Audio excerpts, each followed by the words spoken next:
Halo, Assalamualaikum warahmatullahi wabarakatuh. Nama saya Fathah Setio Paningit dan saya ingin menjelaskan tentang apa itu perubahan sosial. Baiklah, perubahan sosial adalah bentuk peralihan yang merubah tata kehidupan masyarakat yang berlangsung terus-menerus karena sifat sosial dinamis dan bisa terus berubah. Dan merupakan perubahan-perubahan yang terjadi pada individu dalam masyarakat dan juga lembaga-lembaga kemasyarakatan dalam suatu masyarakat yang memengaruhi sistem sosialnya, termasuk nilai adat, budaya, sikap-sikap sosial dari individu masyarakat tersebut dan pola perilaku di antara kelompok-kelompok dalam masyarakat. Definisi dan pengertian perubahan sosial menurut para ahli diantaranya adalah sebagai berikut. Pertama, Emile Durkheim. Perubahan sosial terjadi sebagai hasil dari faktor-faktor ekologis dan demografis yang mengubah kehidupan masyarakat dari kondisi tradisional yang diikat oleh solidaritas mekanistik ke dalam kondisi masyarakat modern yang diikat oleh solidaritas organistik. Yang kedua, John Lewis Gillen. Perubahan sosial adalah perubahan yang terjadi sebagai suatu variansi dari cara hidup yang telah diterima karena adanya perubahan-perubahan kondisi geografis, kebudayaan material, fungsi penduduk, ideologi maupun adanya difusi atau penemuan-penemuan baru dalam masyarakat. Yang ketiga ada Selo Somardian. Perubahan sosial adalah setiap perubahan pada lembaga-lembaga kemasyarakatan di dalam suatu masyarakat yang memengaruhi sistem sosialnya, termaksud dalam aspek nilai, sikap, serta pola perilaku di antara kelompok-kelompok dalam masyarakat. Yang keempat, ada Kingsley Davis. Perubahan sosial merupakan perubahan-perubahan yang terjadi dalam struktur dan fungsi masyarakat. Yang kelima, Robert McIver. Perubahan sosial adalah perubahan-perubahan yang terjadi dalam hubungan sosial dan keseimbangan hubungan sosial. Yang keenam, William F. Cockburn. Perubahan sosial adalah perubahan yang mencangkup unsur-unsur kebudayaan baik material maupun immaterial yang menekankan bahwa adanya pengaruh besar unsur-unsur kebudayaan material terhadap unsur-unsur immaterial. Sekarang teori. Pertama, teori evolusi. Terdapat dua tipe teori evolusi mengenai cara masyarakat berubah, yakni teori aniliar dan teori multiliar. Pandangan teori aniliar mengasumsikan bahwa semua masyarakat mengikuti jalur evolusi yang sama. Setiap masyarakat berasal dari bentuk yang sederhana ke bentuk yang lebih kompleks atau bisa disebut sempurna, dan masing-masing melewati proses perkembangan yang seragam. Pandangan teori multilinear menggantikan teori aniliar dengan tidak mengasumsikan bahwa semua masyarakat mengikuti urutan yang sama. Artinya, meskipun jalurnya mengarah industrialisasi, masyarakat tidak perlu melewati urutan tahapan yang sama seperti masyarakat yang lainnya. Yang kedua, teori konflik. Konflik berasal dari pertentangan kelas antara kelompok yang tertindas dan kelompok yang berkuasa, sehingga akan mengarah ke perubahan sosial.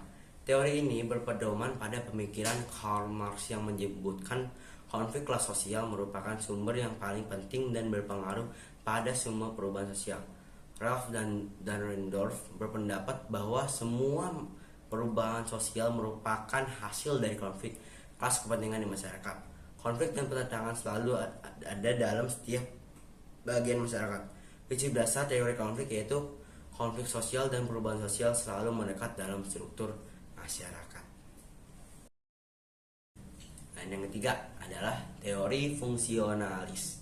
Pemikiran ini berasal dari konsep guncangan budaya atau yang bisa disebut cultural lag dari William Cockburn. Meskipun unsur-unsur masyarakat saling berhubungan satu sama lain, beberapa unsur bisa saja berubah-ubah dengan sangat cepat, sementara unsur yang lain tidak secepat itu sehingga tertinggal di belakang. Ketinggalan ini menjadikan kesenjangan sosial dan budaya antara unsur-unsurnya yang berubah sangat lambat dan unsur yang berubah sangat cepat. Kesenjangan ini akan menyebabkan adanya guncangan budaya sosial budaya dalam masyarakat. Yang keempat, teori siklus. Teori ini mempunyai perspektif bahwa perubahan sosial tidak dapat dikendalikan sepenuhnya oleh siapapun, bahkan orang-orang yang ahli sekalipun. Dalam masyarakat terdapat siklus yang harus diikuti. Menurut teori ini, kebangkitan dan kemunduran suatu peradaban tidak dielakkan dan tidak selamanya perubahan sosial membawa kebaikan. Berdasarkan teori siklus ini, perubahan yang terjadi diibaratkan sebagai suatu perubahan yang berulang Apa yang terjadi masa lalu dapat berulang di masa kini kemudian. Teori kelima maupun teori yang terakhir, yaitu teori linear atau bisa disebut teori perkembangan. Menurut teori ini, perubahan sosial bersifat linear atau berkembang menuju suatu titik yang tujuan tertentu. Penganut teori ini percaya bahwa perubahan sosial bisa direncanakan atau diarahkan ke suatu titik tujuan tertentu. Masyarakat berkembang dari tradisional menuju ke masyarakat kompleks modern. Max Weber berpendapat bahwa masyarakat berubah secara linear dan masyarakat yang diliputi oleh pemikiran mistik menuju masyarakat yang rasional. Terjadi perubahan yang dari masyarakat tradisional yang berorientasi pada tradisi turun-menurun menuju masyarakat modern yang rasional. Model terdapat dua jenis, yaitu yang utama adalah model evolusi.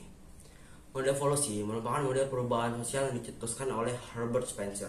Penekanan utama pada model evolusi ini adalah proses perubahan sosial yang berlangsung secara perlahan dan terus bertambah. Pada model evolusi Spencer, perubahan sosial terjadi akibat adanya faktor dari dalam lingkungan sosial. Proses perubahan terjadi secara bertingkat, mulai dari hal yang sederhana umum hingga ke hal yang rumit dan khusus. Selain itu, Spencer menjelaskan bahwa perubahan sosial dengan model evolusi mengubah lingkungan sosial yang sejenis dan tidak saling berkaitan menjadi lingkungan sosial yang beragam dan saling berkaitan. Model evolusi kemudian dikembangkan oleh Emil Durkheim dan Max Weber. Model kedua, yaitu konflik. Model konflik dicetuskan oleh Karl Marx yang kemudian dilanjut oleh Friedrich Engels, Vladimir Lenin, Marie Lucas Robiquet, dan Antonio Gramsci. Penggambaran utama dari model konflik adalah tentang adanya konflik sosial di dalam tahapan perkembangan masyarakat yang bergantung pada sistem ekonomi. Konflik sosial ini kemudian memberi dampak yang terhadap terjadinya krisis, revolusi, dan perubahan sosial. Model konflik ini dapat ditafsirkan secara umum melalui pendekatan ekonomi, politik, dan budaya. Selain itu, model konflik dapat ditafsirkan secara khusus melalui kaitan timbal balik antara kekuatan produksi dan hubungan produksi. Bentuk yang pertama, perubahan evolusi dan perubahan revolusi. Berdasarkan cepat lambatnya, perubahan sosial dapat dibedakan menjadi dua bentuk umum, yaitu perubahan yang berlangsung cepat dan perubahan yang berlangsung lambat. Kedua bentuk perubahan tersebut dalam sosiologi dikenal dengan evolusi maupun evolusi. Yang pertama, A. Perubahan evolusi. Perubahan evolusi adalah perubahan sosial yang terjadi dalam proses lambat, dalam waktu yang cukup lama tanpa ada kehendak tertentu dari masyarakat bersangkutan. Perubahan ini berlangsung mengikuti kondisi perkembangan masyarakat, yaitu sejalan dengan usaha-usaha masyarakat dalam memenuhi kebutuhan hidupnya sehari-hari. Dengan kata lain, perubahan sosial terjadi karena dorongan dari usaha-usaha masyarakat guna menyesuaikan diri terhadap kebutuhan hidupnya dengan perkembangan masyarakat pada waktu tertentu. Yang B. Perubahan revolusi. Perubahan revolusi merupakan perubahan yang berlangsung secara cepat dan tidak ada kehendak atau perencanaan sebelumnya.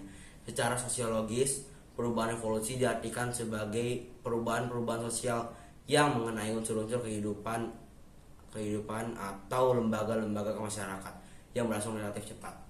Dalam evolusi, perubahan dapat terjadi dengan direncanakan atau tidak direncanakan, di mana seringkali diawali dengan ketegangan atau konflik dalam tubuh masyarakat yang bersangkutan.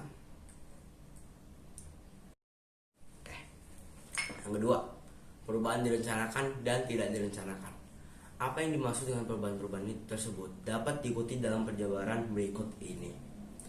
A. Perubahan yang direncanakan. Perubahan yang direncanakan adalah perubahan yang diperkirakan atau yang telah direncanakan terlebih dahulu oleh pihak-pihak yang hendak mengadakan perubahan dalam masyarakat. Pihak-pihak yang menghendaki suatu perubahan dinamakan agent of change, yaitu seorang atau sekelompok orang yang mendapat kepercayaan dari masyarakat sebagai pemimpin satu atau lebih lembaga-lembaga kemasyarakatan. Oleh karena itu, suatu perubahan yang direncanakan selalu di bawah pengendalian dan pengawasan agent of change.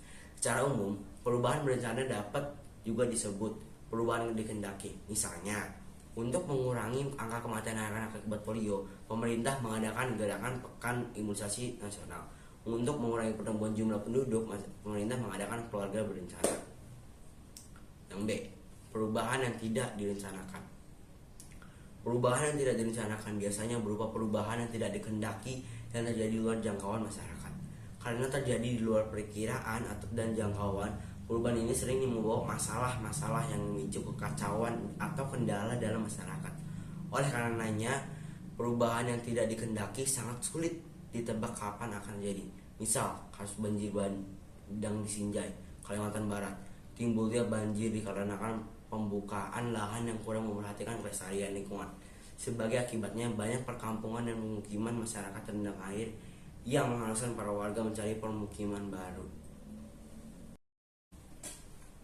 Yang ketiga, perubahan berpengaruh besar dan berpengaruh kecil.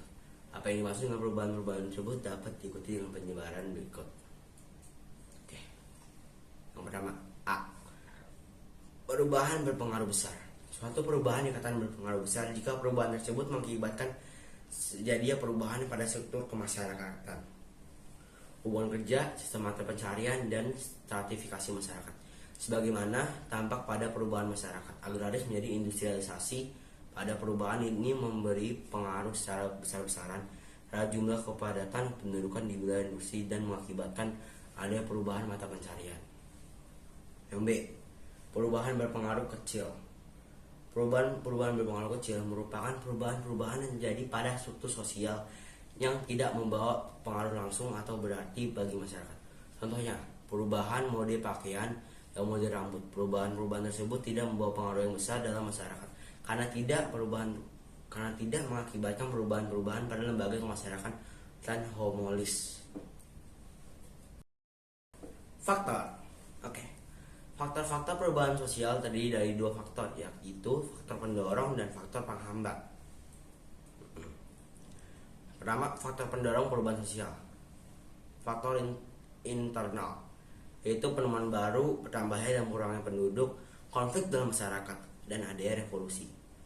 Kedua, faktor eksternal, pengaruh lingkungan fisik, peperangan, pengaruh dari kebudayaan lain, baik dilakukan dengan cara asimilisasi, kulturasi, maupun amalgamasi.